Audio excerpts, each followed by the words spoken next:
السلام علیکم اسٹوڈنٹ، امید ہے آپ سب لوگ خیریت سے ہوں گے۔ آج آپ کی کورس کی کتاب مطالعہ اسلام کے ساتھ حاضر ہوں۔ اسٹوڈنٹ، آج ہم مطالعہ اسلام کے سبق رسول اکرم صلی اللہ علیہ وسلم کا انداز گفتگو کی ریڈنگ کریں گے اور آپ کو اس کے بارے میں کچھ بتائیں گے۔ آپ لوگ اپنی کتاب کا صفحہ نمبر 33 یعنی 33 کھول لیجئے۔ سبق کا عنوان ہے رسول اکرم صلی اللہ علیہ وسلم کا انداز گفتگو۔ اسٹوڈنٹ، جیسے کہ آپ نے سبق کے نام سے اندازہ ہو رہا ہے کہ آپ صلی اللہ علیہ وسلم کس طرح سے گفتگو فرماتے تھے، کون سے الفاظ کا چناؤ کرتے تھے، چھوٹے بڑے سے کس لہجے میں بات کرتے تھے، یہ ساری تفصیلات اس سبق کے اندر آپ کو بتائی جائیں گی۔ اور انداز گفتگو کا معنی بھی یہ ہیں کہ آپ کس انداز سے، کس لہجے میں، کن الفاظ میں اپنے سامنے والے سے یا مخاطب سے بات کرتے ہیں۔ آئیے سبق کی ریڈنگ کرتے ہیں۔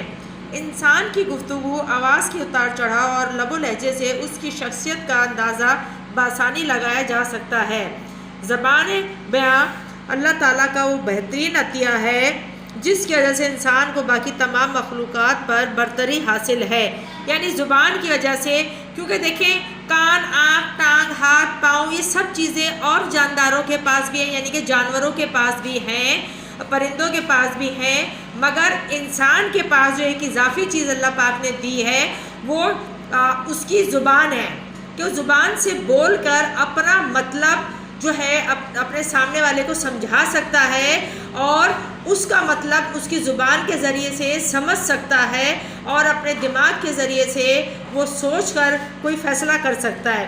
اس عطیے کی قدر کرتے ہوئے زبان کا درست استعمال سیکھنا ہر مسلمان پر واجب ہے، یعنی ضروری ہے۔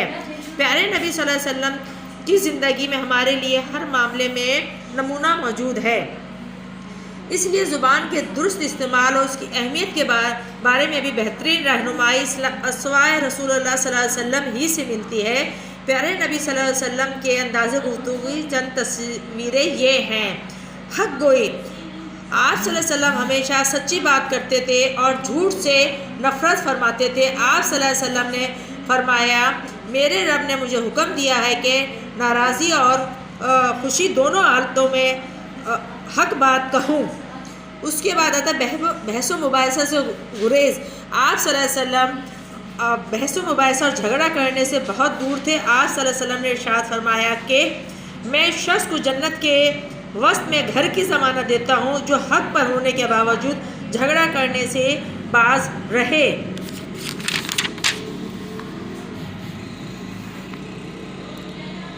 حضرت عائشہ رضی اللہ تعالیٰ عنہ فرماتی ہیں کہ آپ صلی اللہ علیہ وسلم کی گفتگو کا ہر لفظ الگ الگ ہوتا تھا، جو بھی اسے سنتا سمجھ جاتا تھا۔ پیارے نبی صلی اللہ علیہ وسلم بہت ٹھہر ٹھہر کر گفتگو فرماتے تھے اور ایک ایک فقرہ الگ الگ ہوتا تھا۔ بعض اوقات بات سمجھانے کے لیے اور تاکید کے لیے خاص کلمات کو 3 بار دہراتے، بات اتنے سادہ الفاظ میں کرتے کہ سننے والے کے دل پر اثر فرماتی۔ مخاطب کی ذہنی سطح کا خیال رکھنا، یعنی کہ آپ جس سے بات کر رہے ہیں اس کے جو اس کا مائنڈ لیول ہے، ذہن کے جو اس کا ذہنی سطح ہے، اس کے حساب سے گفتگو کی جائے تاکہ اس کو بات سمجھ میں بھی آ جائے۔ اگر آپ بہت ایسی گفتگو کریں گے جو اس کی سطح سے بڑی ہوگی تو اس کو شاید اپنی انسلٹ بھی فیل ہو اور وہ سمجھ بھی نہ سکے۔ نبی اکرم صلی اللہ علیہ وسلم مخاطب ذہنی سطح کا پورا خیال رکھتے تھے۔ دور دراز کے دیہات سے ایک شخص آپ صلی اللہ علیہ وسلم کی خدمت میں حاضر ہوا اور اس نے آپ نے مخصوص دیہاتی لہجے میں آپ صلی اللہ علیہ وسلم سے بات چیت کی۔ آپ صلی اللہ علیہ وسلم نے اس کا خیال رکھتے ہوئے اس کے لہجے میں ہی جواب دیا۔ اگر آپ دیہاتی کی ذہنی سطح کا خیال نہ رکھتے تو یقیناً وہ پریشان ہوتا۔ با مقصد گفتگو، رسول اللہ صلی اللہ علیہ وسلم بے مقصد اور فضول بات چیت کو ناپسند فرماتے تھے۔ بات کرتے ہوئے الفاظ ضرورت سے زیادہ ہوتے نہ کم۔ حضرت عائشہ رضی اللہ تعالیٰ عنہ فرماتی ہیں، رسول اللہ صلی اللہ علیہ وسلم کی گفتگو واضح اور صاف ہوتی، یہاں تک کہ سننے والے سے یاد کر سکتا تھا۔ دھیما لہجہ، حضور اکرم صلی اللہ علیہ وسلم چیخ کر بولنے سے منع فرماتے تھے۔ قرآن پاک میں بھی گدھے کی آواز کو یا اس کے بے ہنگم ہونے کی وجہ سے بدترین آواز قرار دیا گیا ہے۔ سورہ لقمان کی آیت کا ترجمہ آپ کو یہ ہے، اور اپنی آواز پست رکھو، بلا شبہ سب آوازوں سے بری آواز گدھے کی آواز ہے۔ حضور صلی اللہ علیہ وسلم دھیمے لہجے میں گفتگو فرماتے تھے۔ ایک صحابیہ ام معبد رضی اللہ تعالیٰ عنہ آپ صلی اللہ علیہ وسلم کی تعریف میں بیان فرماتی ہیں، آپ صلی اللہ علیہ وسلم کی گفتگو ایسی تھی جیسے موتیوں کی لڑی پروئی ہوئی، الفاظ ضرورت سے زیادہ نہ کم۔ تو اسٹوڈنٹ، آپ نے جیسا کہ سبق کی ریڈنگ کے دوران سنا، اور امید کرتی ہوں کہ آپ اس سبق کی دوبارہ سے خود بھی ریڈنگ کریں گے کہ اس میں آپ صلی اللہ علیہ وسلم کے انداز گفتگو کے مختلف پہلوؤں پر روشنی ڈالی گئی ہے، اور ہمیں ان کے مختلف پہلوؤں کو واضح کیا گیا ہے، اور ہمیں سمجھانے کی کوشش کی گئی ہے کہ آپ صلی اللہ علیہ وسلم کس طرح سے بات چیت کرتے تھے، کس طرح کا ان کا لہجہ ہوتا تھا، اور کن باتوں کو پسند فرماتے تھے، اور کن باتوں سے وہ بچنے کی کوشش کرتے تھے۔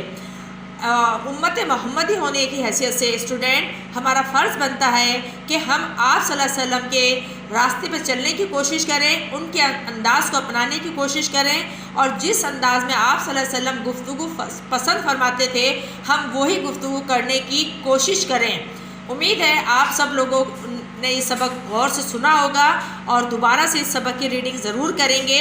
اس سبق کا PDF ورک آپ کو بھیج دیا جائے گا۔ امید ہے آپ سب لوگ وہ کام پھر کاپیز میں کر کے اسکول میں لا کے چیک کرا لیں گے۔ اپنا بہت سارا خیال رکھیے گا۔ اللہ حافظ۔